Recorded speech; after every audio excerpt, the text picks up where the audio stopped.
I-PAC কাণ্ডের আবহে কলকাতায় এলেন ইডি ডিরেক্টর রাহুল নবীন। কথা বলবেন প্রত্যেক জৈনের বাড়ি ও আইপ্যাকের অফিসে তল্লাশি নিয়ে। আইপ্যাক অভিযানে যুক্ত ছিলেন যে সমস্ত অফিসার তাদের সঙ্গেও কথা বলবেন ইডি ডিরেক্টর। আইপ্যাক কাণ্ডের পরই প্রথম কলকাতায় এসে পৌঁছলেন ইডি ডাইরেক্টর রাহুল নবীন। আমরা দেখতে পাচ্ছি এয়ারপোর্ট থেকে তিনি বেরোচ্ছেন এবং কলকাতার ইডির উচ্চ পদস্থ আধিকারিকরা তার সঙ্গে রয়েছেন। সামনে কিন্তু আমরা দেখতে পাচ্ছি सीआईएसएफ এর जवान राहुल नवीन তিনি বেরোচ্ছেন। सर कुछ बोलेंगे? आईपैक सर कोलकाता आए हैं, आईपैक ऑफिस में जो हुआ कुछ बोलेंगे सर? আমরা দেখতে পাচ্ছি রাহুল নবীন তিনি কিন্তু গাড়িতে বসছেন, তিনি কলকাতায় এসে পৌঁছেছেন এবং যেটা ইডি সূত্রের খবর, আইপ্যাক কাণ্ডের পর আইপ্যাকের অফিসে এবং প্রতীক জেনের বাড়িতে যে ঘটনা ঘটেছিল, মুখ্যমন্ত্রী মমতা বন্দ্যোপাধ্যায় পৌঁছে গেছিলেন এবং সমস্ত নথি যেটা অভিযোগ ডিজিটাল এভিডেন্স তিনি কিন্তু নিয়ে চলে গেছিলেন। তারপর এই প্রথম রাহুল নবীন তিনি কলকাতায় এসে পৌঁছেছেন এবং যেটা ইডি সূত্রের খবর, রাহুল নবীন কলকাতায় যে অফিসাররা সেদিন প্রতীক জেনের বাড়িতে ছিলেন বা আইপ্যাকের দপ্তরে ছিলেন তাদের সঙ্গে কিন্তু কথা বলতে চান, অর্থাৎ তাদের সঙ্গে কথা বলে তিনি জানতে চান যে সেদিন এমন কি হয়েছিল, এমন কি পরিস্থিতি তৈরি হয়েছিল যে মুখ্যমন্ত্রী সমস্ত নথি বা ল্যাপটপ বা মোবাইল ফোন নিয়ে বেরিয়ে গেছিলেন।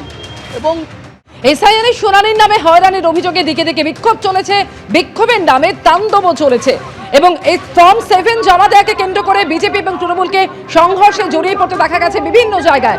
আর তারই মধ্যে সামনে এলো একের পর এক ছবি, আসানসোল থেকে শুরু করে খানাকুল, বলাগড়, শিলিগুড়ি এবং রাজারহাট, যেখানে শুনানি কেন্দ্রে কোথাও বিক্ষোভের ছবি আবার কোথাও ভাঙচুরের ছবি।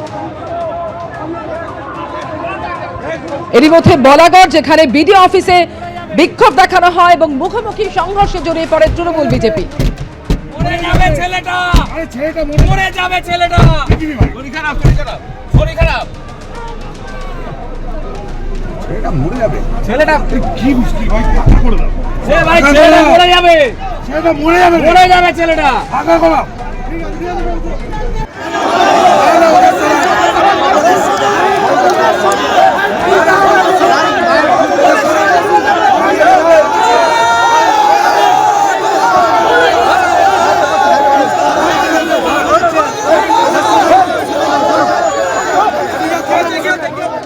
বৈধ ভোটারদের, বিশেষ করে তৃণমূল কংগ্রেসের কর্মী যারা, সমর্থক বৃন্দ যারা, বেছে বেছে তাদের নামগুলো যাতে বাদ যায় সেই জন্য রাতের অন্ধকারে তারা ফর্ম 7 জমা দিয়েছে। প্রায় 4000-এর বেশি ফর্ম 7 তারা জমা দিয়েছে এবং দেখা যাচ্ছে যে বলাগড়ের বিভিন্ন অঞ্চলে যাদের নাম ফর্ম 7-এ জমা করেছে, যে অভিযোগকারী বিজেপির যে কর্মী বা সমর্থক যে সই করেছে তার বাড়ি হয়তো সেখানেই না, অথচ সে ঠিক করছে যে সেই স্থানীয় বাসিন্দাটা স্থানীয় কিনা।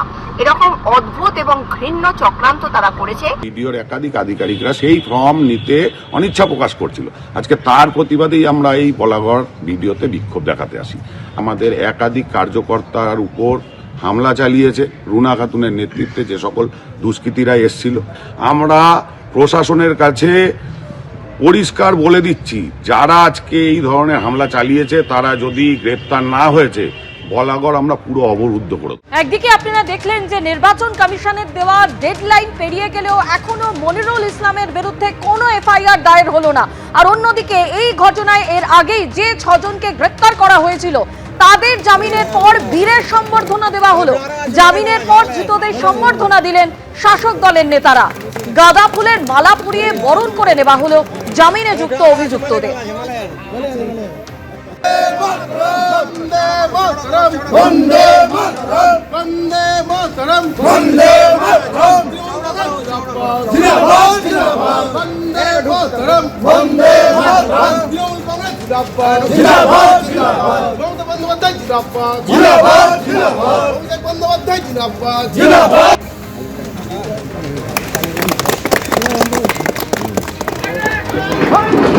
আমাদের বিধায়কের নেতৃত্বে এরা গেছিল আর কি সেদিন আন্দোলন করতে। কিছু অনভিপ্রেত ঘটনা সেদিন ঘটেছে, যেটা হয়তো না ঘটলেই ভালো হতো। যাই হোক, সেটা জনরোষের প্রকাশ, এদের সঙ্গে সাধারণ মানুষ যুক্ত হয়ে গিয়ে কিছু অঘটন সেদিন ঘটে গেছিলো, যার জন্য আইন তো আইনের পথেই চলবে। পুলিশের কাজ করেছে, তাদেরকে অ্যারেস্ট করে বিচারালয়ে পাঠিয়েছিল। আজ বিচারপতি তাদের মানে অপরাধের মাত্রা অনুযায়ী আজকে তাদের জামিন মঞ্জুর করেছে। আমরা আইন ব্যবস্থার প্রতি সম্মান রাখছি, শ্রদ্ধা রাখছি। আইন আইনের পথে চলবে। এসআইআরের যে মানুষদের হয়রানির যে অনেক প্রতিবাদমূলক, যে অর্ধেক মানুষেরই নাম বাদ হয়ে যাচ্ছে, দ্বিতীয়বার তৃতীয়বার হিয়ারিংয়ে ডাকছে, যে মানুষ হয়রানি হচ্ছে, তার প্রতিবাদে গিয়েছিলাম। ফারাক্কা ব্লক নেতৃত্ব আমাদের সাথে টোটাল জড়িত। ফারাক্কা বিডি অফিসে তাণ্ডবের ঘটনায় ধৃতদের জামিনের পর বিরেক সংবর্ধনা দেয়া হলো তাদের। আর এই প্রসঙ্গে কি বলছেন মোহাম্মদ সেলিম, শুনুন। গোটা ভোটের এই লিস্টের প্রক্রিয়াকে বিজেপি তৃণমূল একটা সার্কাসে পরিণত করেছে, আর সেখানে মাঝে মাঝে কোনো কোনো জোকারের উদয় হচ্ছে। কে বেরোচ্ছে, কে ধরছে, কে মালা পড়াচ্ছে, এরা হচ্ছে অপরাধীদের আশকারা দিচ্ছে। সে আমরা কদিন আগে দেখেছি যে প্যাটিসে বিক্রি করছিল যে ছেলেটা রেজাজুল, তাকে যারা মারলো, পুলিশ বাধ্য হলো আমাদের কেস করার পরে ধরতে। তারপরে যখন বেরিয়ে এলো তখন শুভেন্দুকে মালা পরাচ্ছে। এটা হরিয়ানায়, উত্তরপ্রদেশে, গুজরাটে যেরকম হতো, যারা ধর্ষক, যারা লুটেরা, যারা ডাকাত, যারা চোর, তাদেরকে মালা পরানো হয়। এই কাজটা এখানে শুরু হয়েছে, কিন্তু আদতে মানুষের যে যন্ত্রণা, হাজার হাজার মানুষ যে এসআইআর শিকার হচ্ছে, লাখ লাখ মানুষ, তাদেরকে সব কাজ ছেড়ে দিয়ে এখন ডকুমেন্টস খুঁজতে হচ্ছে। এই জন্য বিজেপি তৃণমূল দুজনেই দায়ী। সজল ঘোষ কি ভুলে গেছে যে বিলকিস বানু সন্তানদের খুন করার পর তাকে 4 জন মিলে গণধর্ষণ করেছিল?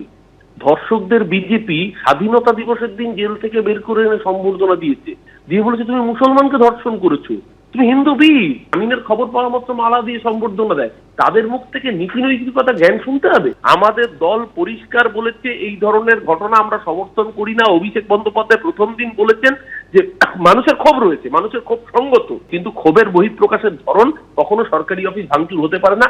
দলগতভাবে বার্তা পরিষ্কার দেওয়া হয়েছে। এবার লোকাল স্তরে কোন চুনোপুটি কে কি সম্বর্ধনা দিয়েছে নিশ্চিতভাবে দল সেটাও খতিয়ে দেখবে। কদিন আগে তাকে একটা নিরীহ প্যাটিস বিক্রেতা, তাকে পিটিয়ে যারা জেলে গেছিল তাদেরকে জেল থেকে এনে সম্বর্ধনা দিয়েছে। এবিপি আনন্দ, এগিয়ে থাকে, এগিয়ে রাখে।